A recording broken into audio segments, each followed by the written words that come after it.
કથા રે. પેલી વાત તો એ કહું કે જ્યાં મોજ આવી ત્યાં તાલી પડકારો હોંકારો દીજો, કારણ કે બધું બધા માટે હોતું નથી ને બધું બધાને આવડતું નથી. બધું બધા માટે હોતું નથી અને બધું બધાને આવડતું નથી. સોનિયા ગાંધી આખો દેશ હગવી હગે ને ભેંસ દોતા ન આવડે, ભલે ને આખો દેશ હકવી. તો બધાની થિયરી અલગ અલગ હોય. એમ મારી થિયરી જે છે એ તમને શરૂઆતમાં કહી દઉં કે એક તો જ્યારે સંગીત આવે ને ત્યારે ઘોર કરવા માટે થઈને આવજો. વાત ચાલતી હોય ને ત્યારે કોઈ ઘોર કરવા આવતા નહીં. સંગીત આવે ને ત્યારે તમે ખૂબ એને વધાવજો. બીજી વાત, જ્યાં મોજ આવે ત્યાં તાલી પડકારો હોંકારો દેજો.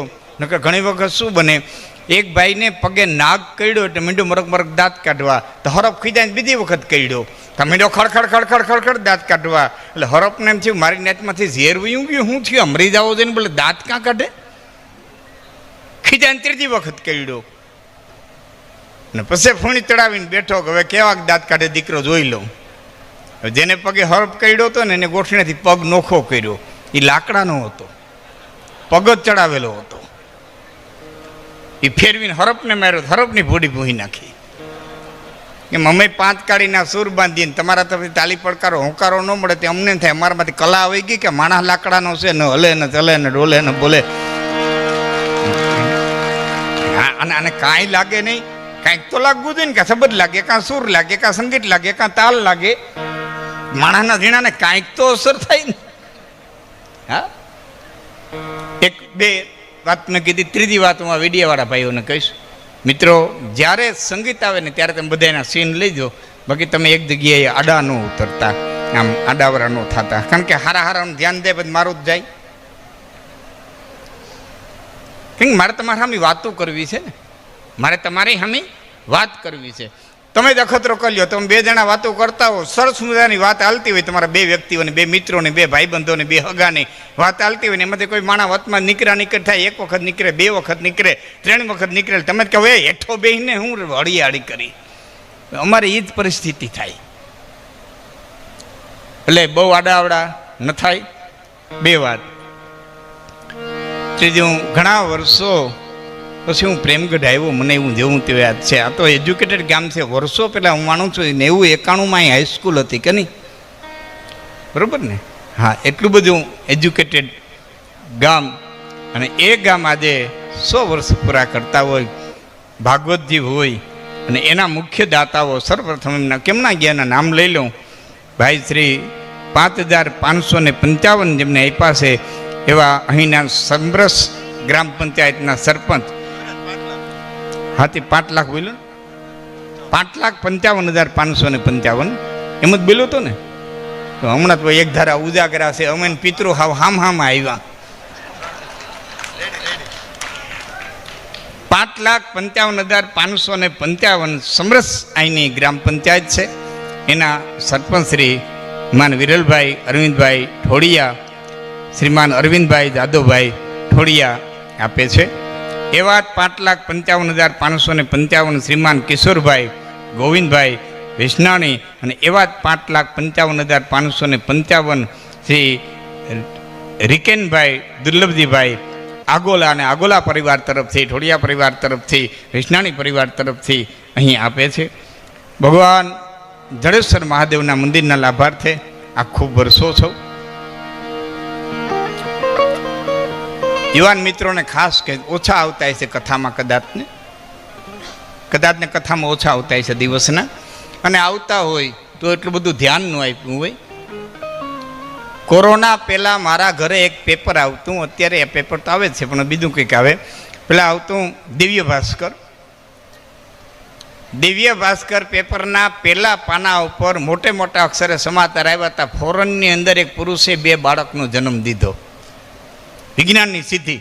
ફોરેનમાં એક પુરુષે 2 બાળકનો જન્મ દીધો, વિજ્ઞાનની સિદ્ધિ. આવું હેડિંગ આવ્યું હતું. એ આપણે માટે નવી નવાઈની વાત નથી. ભાગવત ધ્યાનથી વાંચો. રાજા માનધાતા અને બાપના પેટમાંથી જન્માડા, જમણું પડખું ચીરી સિઝેરિયન કરી અને એનો જન્મ કરાવવામાં આવ્યો હતો. અમે ભણતા 78માં હું સાયન્સ કરતો. આમાં યુવાનો બેઠા એટલે ખબર પડે, એમ સ્ક્રીનમાં ધ્યાન કરવા કરતાં મારા કોઈ ધ્યાન વધારે દઈ દો, એમાં તો પછી તમને મળશે. તેથી મોટા મોટા અક્ષરોએ લેખ આવ્યા હતા, કારણ કે ભારત એક ટેસ્ટ ટ્યુબ બેબી બનાવી હતી. મોટા મોટા અક્ષર આવ્યું, ભારતની સિદ્ધિ ટેસ્ટ ટ્યુબ બેબી બનાવી. મિત્રો, આપણે માટે નવી નવાઈની વાત નથી. મહાભારત ધ્યાનથી વાંચો. ગાંધારીએ પિંડ જન્મો તો વેદવ્યાસને બોલાવ્યા, ભ્રૂણના હો કટકા કર્યા, હો દ્રાવણના ઘડા મગાવ્યા, અને હોએ હો કૌરવોની ઉત્પત્તિ કર્યા. હોએ હો કૌરવો છે ને ટેસ્ટ ટ્યુબ બેબી જ હતા, પણ આપણી સંસ્કૃતિને દાટી દીધી. હા, આજે અહીં નંદભાઈઓ હતો, આજે અહીં ગામ પ્રેમગઢ ગોકળિયું ગામ થઈ ગયું હતું. પણ હું તમને યાદી અપાવું, અત્યારે કોઈ માનું ઓદર ખરાબ હોય તો બીજી માના ઓદરને ભાડે લઈ અને બાળકની ઉત્પત્તિ કરવામાં આવે, એને સેરોગેટ મધર કહેવામાં આવે. સેરોગેટ મધર કહેવામાં આવે. દેવકીજીના હાથમાં ગર્ભને રોહિણીજી લઈ ગયા હતા અને બળભદ્રનો જન્મ ગોકુળની માલિકો જઈને દીધો હતો. આ દેશ પાસે આ બધું હતું. છેલ્લી વાત, ઘણું હું તમને એવું સાબિત કરી દઉં, મારે બીજા પ્રસંગો ઘણા કહેવા છે. એટલે છેલ્લી વાત, અટાણે કોઈ છોકરી મટીને છોકરો થાય, છોકરો મટીને છોકરી થાય, જાતિ પરિવર્તન કરે, કરોડો રૂપિયાના ખર્ચે, લાખો રૂપિયાના ખર્ચે છોકરો મટી અને છોકરી થાય, છોકરી મટી અને છોકરો થાય, જાતિ પરિવર્તન કરે. આ દેશ માટે નવી નવાઈની વાત નથી. આપણા ચોટીલાની બાજુમાં થાન રાજા દ્રુપદને ત્યાં શિખંડી દીકરી તરીકે જન્મો હતો. જાતિ પરિવર્તન કરીને પુરુષ થયો તો એટલે ભીષ્મે બાણ મૂકી દીધા હતા કે જન્મે સ્ત્રી છે એના હું બાણ નહીં હાંકું. આ બધું સાયું હતું. મેકોલ નામનો અંગ્રેજ આવ્યો, એણે એવા ફેરફાર કરાવ્યા, આખા અભ્યાસક્રમ ફેરવી નાખ્યા મેકોલે. અને મિત્રો, આપણી જે કંઈ મને યાદ આવે ને, હું બે જોક્સ મારે ઘણા બધા કહેવાથી વાતો કરી, પણ મને આ યુવાનો બેઠા છે ને, મને આનંદ છે આજે. આટલો બધો યુવાન વર્ગ સામો બેઠો, વડીલો બેઠા. પણ હું તમને અહીં રૂપાલા સાહેબ આવ્યા હતા, આગળ મેં આમાં જોયું, અટાણનો કોઈ પણ રાજકીય વ્યક્તિ ઊભો થઈને એમ નહીં કે મારા રાજ્યને બિહાર બનાવવું, કે એમ કે મારા રાજ્યને બિહાર બનાવવું નહીં, ગુજરાત મોડેલ બનાવવું, કર્ણાટક કેરળ એવું કે પંજાબ આદિ, બિહારનું નહીં કે. એટલું બધું બિહારને વગોવી નાખ્યું કે કોઈ એમ નહીં કે મારા રાજ્યને બિહાર બનાવવું. હવે 2,500 વર્ષ પાછા જાઓ, 2,500 વર્ષ, 1, 2, 4 નહીં, 2,500 વર્ષ પાછા જાઓ તો બિહાર એટલે પાટલીપુત્ર, હાલનું પટણા. પ્રોફેસર સાહેબ મારા પરમ મિત્ર છે ને, અહીં જેતપુરથી ચૌહાણ સાહેબ અહીં પધાર્યા છે. મને કે આ તો તમને રૂબરૂ મારે સાંભળવા છે, મને આનંદ થયો. ફરી વાર મારી યારે તમે હાલો. બિહાર એટલે પાટલીપુત્ર, બિહાર એટલે ચંદ્રગુપ્ત મૌર્ય, બિહાર એટલે બિંદુસાર, બિહાર એટલે સમ્રાટ અશોક, બિહાર એટલે નાલંદા વિદ્યાપીઠ, બિહાર એટલે ચાણક્ય, કે જેમાં ચાણક્ય ભણ્યો ને પાછું ચાણક્યમાં પ્રિન્સિપાલ બન્યો. અને ચાણક્ય જ્યારે પ્રિન્સિપાલ હતા ત્યારે 5,000 પ્રોફેસર હતા. 5,000 પ્રોફેસર, વિદ્યાર્થી કેટલા હોય તમે ગણી લ્યો. તો બિહાર એટલે નાલંદા, બિહાર એટલે ચાણક્ય, બિહાર એટલે ભગવાન બુદ્ધ, બિહાર એટલે મહાવીર સ્વામી. અને એના સાધુઓએ એટલો વિહાર કર્યો કે આખા રાજ્યનું નામ જ બિહાર પડી ગયું. હવે પાછા આવો, મારે એ યાત્રા કરો શબ્દોની. પાછા આવો, વર્ષ 1.5 વર્ષ પહેલાં જીપીએસસી સાહેબ સૈનિક પરીક્ષા લેવાની. અમે યુવાન મિત્રો ખાસ ધ્યાન દીધું. પરીક્ષા લેવાની એટલે આઈએસ અધિકારીઓ માટેની પરીક્ષા લેવાની. 1,763 વિદ્યાર્થી પાસ થયા. 1,723 આઈએસ અધિકારીઓ પાસ થયા આખા ભારતમાંથી. સાંભળી લેજો, 1,123 બિહારના, 1,123 બિહારના, 600 અન્ય રાજ્યના, 600 અન્ય રાજ્યના. ગુજરાતનો એક પણ નહીં. નૈકરા માવા ખાધા, મોટરસાઇકલો ફેરવ્યો, સભાયું ગજવી. પછી કંઈ જે ઓફિસમાં જઈને હિન્દી ભાષી હોય, હિન્દી ભાષી હોય ને, આપણે કંઈ કર્યું જ નથી. પછી એમ કંઈ જ્યાં જઈને હિન્દી ભાષી પણ હોય જ ને. ઓલા ભાઈ હરિયલભાઈ ને કેમ ના ગયા મુખ્ય આયોજકો આવે હમણાં એમ ને? હા, કારણ કે અમારે પણ ભગવાન ભોળાનાથના લાભાર્થે, જડેશ્વર મહાદેવના લાભાર્થે તેમાં ખૂબ વર્ષો છો. એટલે મારી શરૂઆત હું ભગવાન ભોળાનાથની યાદ કરી અને શરૂઆત કરું છું.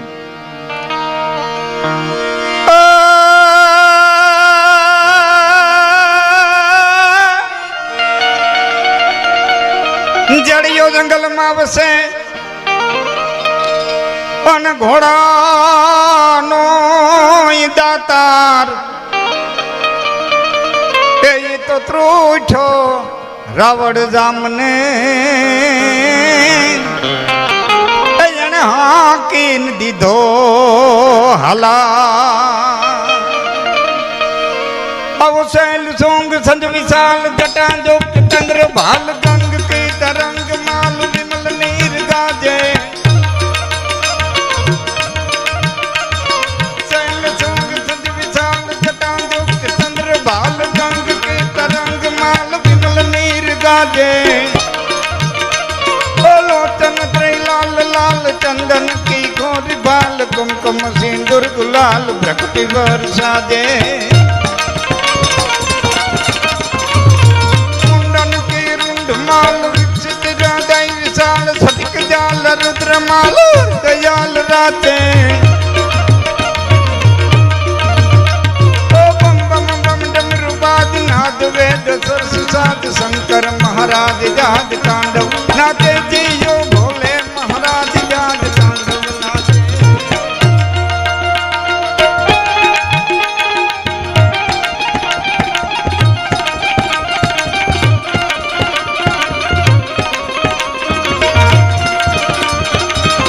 वाह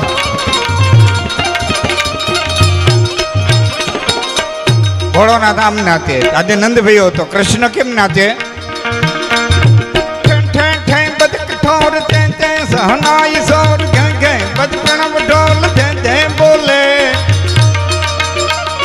दुक दुक दुक बद चांद टुक टुक मंदिर रांद डुक डुक यू पंग चांग यंग पंग डोले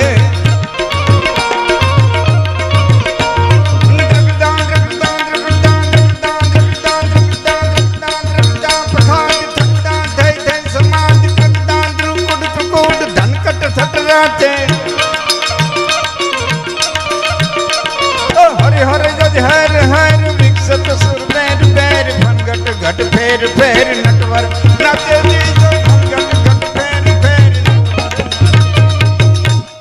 એવામાં ઉમૈયાની કૃપાથી સિદ્ધ હનુમાનજી મહારાજની કૃપાથી અને આ ધરતીના અમૂલ્ય સંત એવા સંકેતવાસી સંત શિરોમણી ઉદ્ધવદાસ બાપુની કૃપાથી આ શતાબ્દી મહોત્સવ જે ઉજવાઈ રહ્યો છે કડવા પાટીદાર સમાજ જેના કુળદેવી માં ઉમૈયા ખાલી ઊંચી આંગળી કરજો આપને ખબર હોય ને ઉમૈયા નામ પાડ્યું કોણે કેના દીકરી એની ખબર હોય એ ઊંચી આંગળી કરજો જેને ખબર હોય તમારા કુળદેવી છે કેના દીકરી પછી નામ પાડ્યું કોણે સાંભળો હિમાલયને ઘેર પાર્વતીનો જન્મ થયો અને એ વખતે નારદજી આવ્યા અને પાર્વતીના માતા મેનાવતીએ નારદના ખોરામાં દીકરી મૂકીને કીધું કે નારદ અમારે ત્યાં દીકરીનો જન્મ થયો છે અને આ દીકરાનું નામાભરણ કદી કર્યું નથી, દીકરીનું નામ પાડ્યું નથી. તમે એવા બ્રાહ્મણ છો જે હમણાં આવ્યા છો તો જરા મારા દીકરીના ગુણદોષ વર્ણવો, એનું ભાગ્ય વર્ણવો, એની આખી કુંડળી વર્ણવો અને મારી દીકરીનું તમે નામ પાડો. અને નારદજીએ દીકરીને સામું જોયું અને તેથી નામ પાડ્યું रूप गुण में सुशील सयानी ए नाम उमा अंबिका भवानी. रूप गुण में सुशील सयानी, आनु नाम उमा अंबिका ભવાની. નારદે નામ પાડ્યું. હિમાલયની દીકરી એની માતાનું નામ મેનાવતી. એ ઉમૈયા જે ઊંઝા ધામની માલિકો પછી અહીંયા ગીંગડી સિદ્ધસર આપણે અહીંયા ઓદતને કાંઠે ગાંઠીલા, હા એ શક્તિની ઉપાસના અને એના સાનિધ્યમાં શ્રીમદ ભાગવત સપ્તાહ ફોરેનથી એક કુટુંબ આવ્યું ને તેની વાત સાંભળી હતી કે ભાઈ પૈસા વાપરે ભાગવત ન થાય, ભાગમાં હોય તો ભાગવત થાય. એટલે ફોરેનના માણસો તો થોડાક હોય ને આપણા હતા, આપણા જ, પણ ત્યાં જાય ને એટલે આખા બદલી જાય. હા, ત્યાં જાય ને આખા બદલી જાય. અહીંથી એક જણો ભણવા ગયો તો આવીને પછી શું અહીંયા ગોબર બધું પડ્યું છે ને શું એમ કરતો કરતો વંડી પાસેથી નીકળ્યો. ઓહો, હિન્દુસ્તાનના તો ઢોર સુધરી ગયા, હવે તો પોદડા કરે છે તો વંડી ઉપર કરે. તો કોકે કીધું તા ડોહા સાણા થાય પા, ત્યાં પોદડા નથી કર્યા, પણ સુધરી જાય. સુખ થા ન થાય, પૈસા વાપરીએ એટલે બધું થાય. અમારે 15 દિવસ રોકાવું છે, ચાલો અમારે ભાગવત કથા કરવી છે. ગામને ભેળું કર્યું, ભાઈ જોઈએ એટલા પૈસા લઈ જાઓ, મારે ભાગવત કથા કરવી છે. ગામ સંભાળી લ્યો બધું. એટલે ગામે કીધું તમે પૈસા વાપરતા તમે બધું સંભાળી લઈ. એકને મંડપ સર્વિસનું હોપી દીધું, એકને કેટરર્સનું હોપી દીધું, એકને જલરામ પાણીનું હોપી દીધું, એકને કલાકારો બુક કરવાનું હોપી દીધું, એકને માઇકવાળાનું હોપી દીધું. ગામ આખું કામ એ વળગી ગયો. એકને ગોર બ્રાહ્મણ ગોતવા મોકલી દીધા, એકને કંકોત્રીનું હોપી દીધું, એકને નામ લખવાનું. આમ બધા વર્ગી ગયા. 3 દીમાં બધાય પાછું ભેરું થવાનું તો પોતપોતાનું કામ કરીને 3 દી આવ્યા. મંડપવાળો કે રેડી, હા તો કે રેડી, માઇકવાળો કે રેડી, કલાકાર કે બધાને બુક કરી દીધા, બધું રેડી. ગોર બાપો ગોતવા ગયો તો ને 3 દી આવ્યો, એના પછી એના 3 દી આવ્યો. પેલા બ્રાહ્મણ ગોતી આવ્યો, એક ચૈતર મહિનો છે ને ચારે બાજુ સપ્તાહીઓ બેઠી છે, કોઈ શાસ્ત્રી વાંચવાવાળા નવરા છે નહીં. મરો નીકળ્યા માંડવાનું શું કરવા, શાસ્ત્રી તો જોઈ. મૂકી દે ભાઈ, બેઠો બેઠો બેહીને દઈ દો. શાસ્ત્રી તો જોઈ. ત્યાં કોકે કીધું બાજુના ગામમાં એ કથાકાર છે, કથા વાંચે છે, પણ એની જીભ જલાઈ. તો ગામ કે ભલે ને જલાતી હોય, ભાગવતમાં શું છે તો આપણને ખબર છે, અડધું બોલશે ને અડધું આપણે સમજી લે. હું અને એ જીભ જલાતી હતી અને તોતડા શાસ્ત્રીને એ વ્યાસપીઠ ઉપર બેહાડ્યા. મિત્રો યાદ રાખજો, તમારી જીભ તોતડી હોય ને તો સ્વીકાર્ય છે, પણ તોછડી હોય ને તો મારી નાખે. તોતડી હોય તો કુદરતી છે, પણ તોછડી હોય ને તો મારી નાખે. એક જણો નિમાણો થઈને બેઠો હતો ને ભાઈબંધે કીધું કેમ નિમાણો થઈને બેઠો, કે તમને ક્યાંય લઈ જાવ ને મારે શું કરવું, કે તને ક્યાં લઈ જાવ, તું જ્યાં જા ત્યાં બોલ, ત્યાં પાણા પડે, તને લઈ ક્યાં જાવ, કે ગમે ત્યાં લઈ જાવ ને બોલું ને તમારા પેટનું, બોલવાનું નહીં, ચૂપ, કે બોલવું નહીં, બોલું તમારા પેટનું. ઘાયલ ભેડો એ ભેડા લઈ ગયા. એ બેહણામાં જતા હતા, ત્યાં જઈને જેના બાપા ગુજરી ગયા હતા છોકરા પાસે બેઠા, થોડી ઘણી પૂછ્યું, ત્યાં ઓઈલો બોલ્યો, બાપા કેમ ગુજરી ગયા, કે બાપા કાંઈ બીમાર નહોતા, વાડીએ ગયા, ગાયો નિરણ નાખી, એ ભેહું પાસે આટો માર્યો, કૂવામાં કેટલું પાણી છે જોવા ગયા, એ કૂવામાં નજર કરવા ગયા, મરી ગયા. નવી પટ્ટીના ચંપલ હતા ને એ પટ્ટી તૂટીને એ બાપા કૂવામાં પડી ગયા. ત્યાં ઓઈલો બોલ્યો, તો ગાજ તો ગયો છે ને. ઓના છોકરાએ બેહણામાં માર્યો હોય, બેહણામાં માર્યો. બોલો એની જીભ કેવી છે. હા, જીભ તમારી તોતડી હોય તો સ્વીકાર્ય છે, પણ જો તોછડી હોય તો મારી નાખે. બીજી વાત, સાયન્સની રીતે સાબિત થઈ ગયું છે કે શરીરમાં ક્યાંય પણ ઘા પડે, ક્યાંય પણ કાપો પડે, ક્યાંય પણ ઘા પડે એને રૂજાતા વાર લાગે. જીભમાં ઘા પડે એને રૂજાતા વાર ન લાગે. એની લાળમાં તાકાત છે. જીભમાં કાપો પડે, જીભમાં ઘા પડે એને રૂજાતા વાર ન લાગે. યાદ રાખજો મિત્રો, જેને જીભના ઘા પડે, મારી વાતો પર તો તમે પૂરેપૂરું ધ્યાન દેહો ને તો વાત મારી સમજાય. જીભમાં ઘા પડે તો રૂજાઈ જાય, પણ જેને જીભના ઘા પડે, હા, દ્રૌપદી એટલું જ બોલ્યા હતા કે આંધ્રા હોય ને પછી હું થયું તમને મને ખબર છે. આ જીભના ઘા.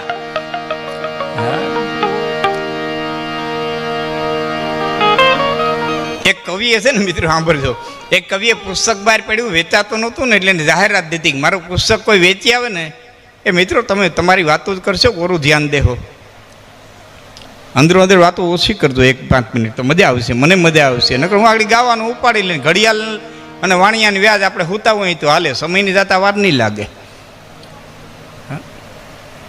પણ બીજા ને સાંભળવું હોય એને દરેક આનંદ આવે સાંભળવાનો. એટલે તમારે વાતો કરવી ને તમને મજા ન આવે તો તમારે ઉઠીને બહારને વયું જવાય, પછી નિરાતે ઓલું કરાય. હા, એટલે હું તમને માઇકે ડિસ્ટર્બ ન કરે ને બે વાતો રી કારણ કે આગળ બેઠા હોય ને ઠેઠ આમ દૂર બેઠા છે બધા સાંભળે છે આનંદથી, પણ એટલી બધી અમારી નજર ન પડતી હોય ત્યાં સુધી. આગળ બેઠા હોય ને એના અમે ચહેરા વાંચતા હોઈએ, નજર પડે એટલે તમારા સામે વારંવાર નજર જાય ને મનનો એવો સ્વભાવ છે. નકર આમ જોઈને હું બોલી હોઉં આ બધા ટેસ્ટથી સાંભળે છે, પણ મન એવું ખોટાડવું છે કે ના પાડો ત્યાં ધરાર જાય. એનું કરવું શું મનનું એ લખણ. મનને જે ના પાડો, આ મન છે ને એ તો મીંદડા જેવું છે, હા દીવાન શેખ જેવું છે, પીપળાનું પાન જેવું છે, વિષયની વાવડે ડોલનારું છે. આ મનના બહુ કઈ ભરવાનો કારણ જેમ ના પાડો એમ કરે. કવિએ ગ્રંથ લખ્યો અને ગ્રંથ લખ્યા પછી વેચાય નહીં જાહેરાત કરી મારો ગ્રંથ 100 રૂપિયાની કિંમતનો છે, કોઈ વેચી આવે એને 50% કમિશન. તે કોઈ 2 લઈ ગયા, કોઈ 4 લઈ ગયા, કોઈ 6 લઈ ગયા. એમાં એક તોતડો ગયો, કાલો ગયો, જઈને કે ગ્રંથ આપો. એટલે કવિએ કીધું તારી જીભ જલાય, તો કેમ વેચાય? કે તમારે રોટલાનું કામ કે ટ ટ કેટલા દો? 10 દિયો. એ 10 દીધા સાહેબ, 1 કલાકમાં વેચી આવ્યો. 20 દિયો, 20 દીધા, બપોર સુધી જ વેચી આવ્યો. 50 દિયો, 50 દીધા, હાન સુધી જ વેચી આવ્યો. કાલ હો દઈ દો. કે હો નહીં, હું 250 આપીશ. પણ કોઈ 2 5 નથી થઈ ગયા અને તું 80 વેચી આવ્યો. તારી સ્ટાઇલ તો કે મારે બીજાને સમજાવવા થાય કે હું તમારો ગ્રંથ લઈ અને કોઈ ઓફિસે જાઉં, કોઈ આવા શ્રીમંત માણસોના ઘરે જાઉં, કોઈ અરવિંદભાઈ છે ને આવા સગવડતાવાળાઓની ઓફિસે જાઉં, કોઈ કલેક્ટર પાસે જાઉં, કોઈ મોટા મોટા અધિકારીઓ પાસે જાઉં, એની ઓફિસમાં જઈને કહું આમાં રામાયણ છે, ભાગવત છે, ગીતાનું જ્ઞાન છે, સિદ્ધાંતો છે, 100 રૂપિયા કિંમત છે, લેવી છે કે અહીં વાંચું?